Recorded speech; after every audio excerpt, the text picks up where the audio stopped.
بسم اللہ الرحمن الرحیم۔ السلام علیکم ناظرین، مجھے کمرے میں کچھ گڑبڑ محسوس ہوئی اور میں نے اٹھ کر چاروں طرف نظریں گھمائی۔ پھر ایک جانب مجھے کوئی چیز تیزی سے حرکت کرتی نظر آئی۔ یہ چند ماہ پہلے کا واقعہ ہے، مگر میرے لیے انتہائی یادگار بن گیا ہے، کیونکہ یہ نہ صرف یادگار ہے بلکہ خاصا پراسرار اور دلچسپ بھی ہے۔ میرے BA کے امتحانات ہونے والے تھے، مگر ان سے کچھ ہی دن پہلے اچانک میری طبیعت خراب ہو گئی۔ کئی روز تک بستر سے ہلا جلا بھی نہ گیا۔ نکاہت اس قدر تھی کہ بستر سے اٹھتی تو سر چکرانے لگتا اور مجھے فوراً دوبارہ لیٹ جانا پڑتا۔ اس سب میں میری پڑھائی بھی ڈسٹرب ہو کر رہ گئی۔ ڈاکٹر کی ہدایت پر مسلسل کئی روز دوا کھانے کے بعد کچھ افاقہ ہوا۔ اس دوران میرا ایک ہفتہ ضائع ہو گیا تھا اور کمزوری الگ محسوس ہو رہی تھی۔ امتحان سے ایک ہفتہ قبل امی نے مجھے سختی سے ہدایت کی کہ روز رات کو دودھ پی کر سونا ہے اور رات دیر تک پڑھائی نہیں کرنی۔ جو تیاری کرنی ہے وہ صبح اٹھ کر کر لینا۔ امی روز رات کو دودھ ابالنے کے بعد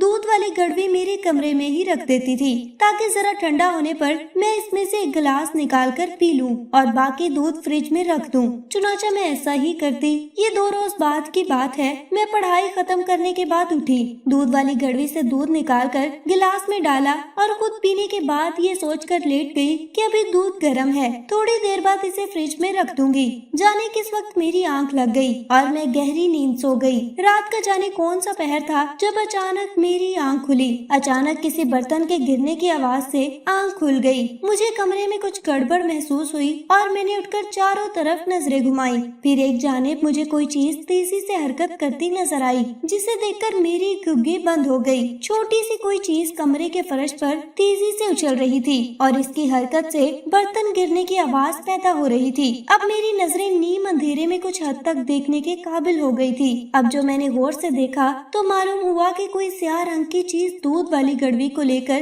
اوپر نیچے سے اچھل رہی ہے، جیسے کوئی گیند ہو، اور اسی سے وہ برتن گرنے جیسی آواز پیدا ہو رہی تھی۔ مگر ابھی تک میں یہ بات سمجھ نہیں سکی تھی کہ آخر وہ کیا چیز ہے۔ اب شاید اس سیاہ چیز کو میری موجودگی کا احساس ہو گیا تھا اور اس نے زیادہ زور سے اچھلنا شروع کر دیا۔ میں اگرچہ بہت خوفزدہ تھی، مگر نہ تو چیخ رہی تھی اور نہ ہی کمرے سے بھاگنے کی کوشش ہی کی تھی۔ پھر میں نے ہمت جمع کی اور اٹھ کر کمرے کی لائٹ جلا دی۔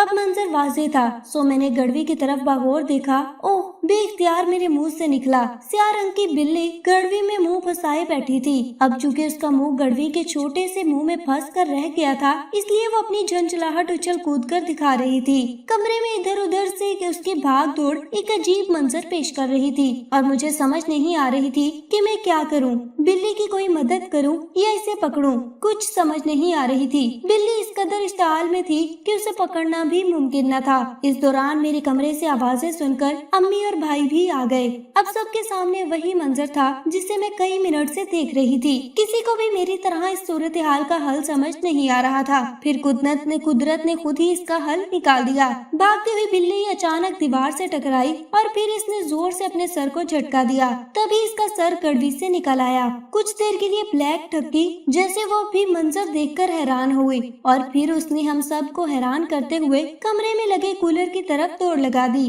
مگر جلد بازی میں وہ کولر کے اوپر لگے ہارڈ بورڈ میں الجھ گئی اور اسے دوبارہ واپس آنا پڑا۔ اب اس کے تیور اور خطرناک تھے۔ وہ گراتی ہوئی ادھر ادھر بھاگ رہی تھی اور اسے راستہ نہیں مل رہا تھا۔ پھر وہ میرے کمرے سے باہر نکلی اور ٹی وی لاؤنج کی طرف دوڑی۔ اب بھائی نے آگے بڑھ کر ٹی وی لاؤنج سے باہر جانے والا دروازہ کھول دیا۔ بلی فوراً اس طرف آئی اور باہر نکل گئی۔ یوں یہ معاملہ ختم ہو گیا۔ اب اس بات پر غور شروع ہوا کہ بلی کے ساتھ کیا اور کیسے ہوا۔ سب کی مشترکہ تفتیش سے یہ بات سامنے آئی کہ رات کسی وقت بلی کولر کے راستے سے میرے کمرے میں آئی تھی اور اس نے دودھ کی خوشبو سے مجبور ہو کر گڑوی کے اندر پڑا ہوا تھوڑا سا دودھ پینے کے لیے اپنا منہ اندر تک گھسا دیا تھا۔ پھر اس کے ساتھ وہی ہوا جو اوپر بیان کر چکی ہوں۔